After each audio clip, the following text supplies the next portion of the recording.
Let's go over some tips and tricks on living in a shared kitchen when you have celiac disease and not everyone in your household eats gluten-free. First thing is to mark your gluten-free items, whether that's snacks or things in the fridge like butter, cream cheese, jams, peanut butter, so people don't dip the same knife into the jar and get gluten crumbs in there.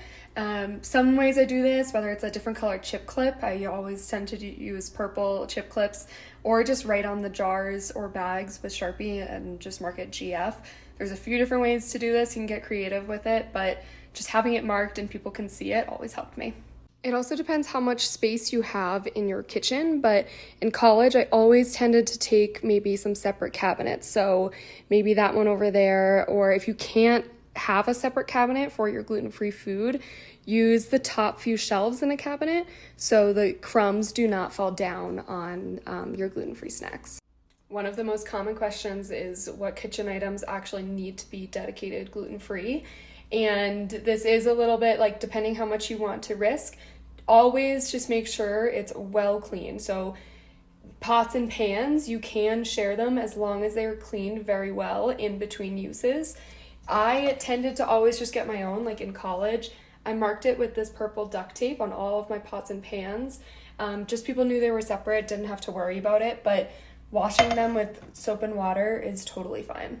There are things that are harder to clean though than pots and pans. So things like strainers, cutting boards, waffle makers, panini presses, air fryers, things like that kind of are a difficult surface to clean, or it can get in the cracks of a cutting board. We always recommend to have separate dedicated gluten-free versions of those. If you can't have a separate dedicated gluten-free toaster, we recommend the toaster ovens rather than the stand-up toasters, because you can always go like this. If it's shared, stick a piece of tin foil in like that and cook your food on the tin foil, and then that is safe from any cross contact.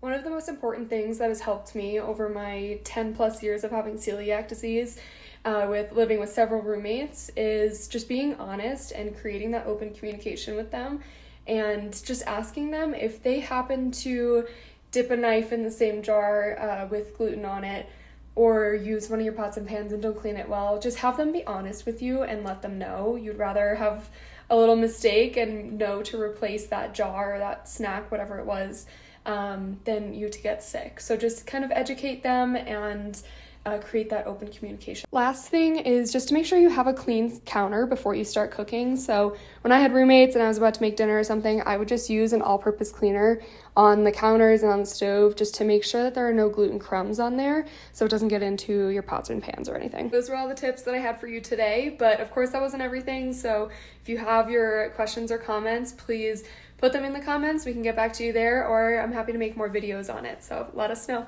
Thanks.